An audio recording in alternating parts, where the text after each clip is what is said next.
Toujours les arbres généalogiques, mais aujourd'hui quelques petits exercices concrets.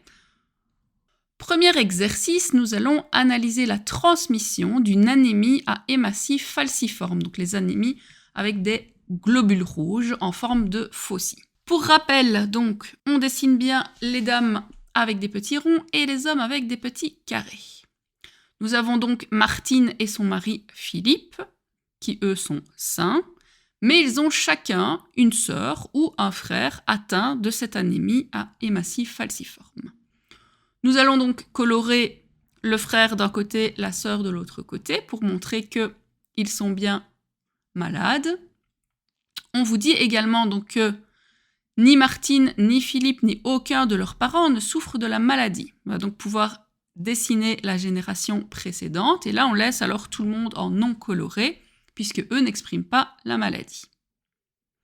Première génération, 0 individu touché. Deuxième génération, 2 individus. Nous avons donc une transmission qui passe une génération. Comme on l'a vu tout à l'heure, ça veut dire que le gène peut être caché, peut être porté sans être exprimé. C'est donc une transmission récessive. Ce n'est pas une transmission dominante.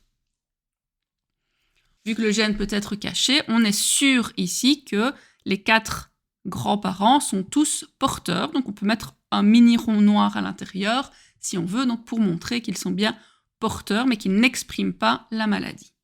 On voit également ici qu'on a d'un côté une femme qui est touchée et de l'autre côté un homme. Les deux peuvent être touchés.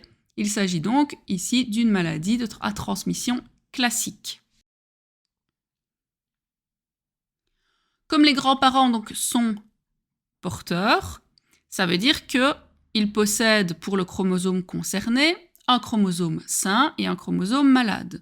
Ils ont donc un risque sur 2 de le transmettre à leur enfant. Ce qui veut dire ici que Martine et Philippe ont un risque sur 2 d'être à leur tour porteurs de cette maladie. Ça, on ne le sait pas, un risque sur 2. Ils aimeraient savoir s'ils ont la probabilité de le transmettre à un futur enfant. S'ils sont porteurs, pareil, ça veut dire qu'ils ont un chromosome sain, un chromosome malade. Ils auront donc chacun un risque sur 2 de le transmettre également à leur enfant. Ce qui veut dire donc qu'on a un risque sur 2 que chacun soit porteur, donc un risque sur 2 fois un risque sur 2, et si c'est le cas, à nouveau un risque sur 2 que chacun le transmette à son enfant.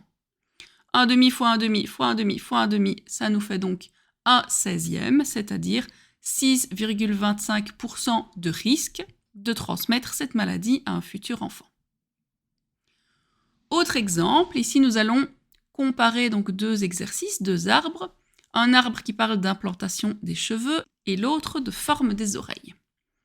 Dans les 2 cas, on voit que les hommes et les femmes peuvent être concernés par ces 2 gènes. C'est donc 2 arbres avec des transmissions dites classiques. Par contre, pour la forme des oreilles, on voit que ça peut passer une génération. On a donc les grands-parents qui ont des lobes d'oreilles libres, mais qui donnent, dans la nouvelle génération, des individus qui ont des lobes adhérents. C'est donc un gène caché, c'est donc une transmission récessive.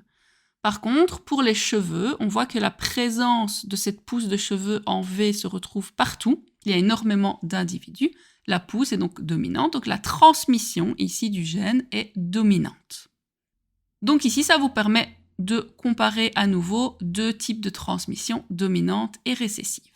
N'hésitez pas à m'écrire si vous avez des questions ou si vous voulez que nous fassions plus d'exercices.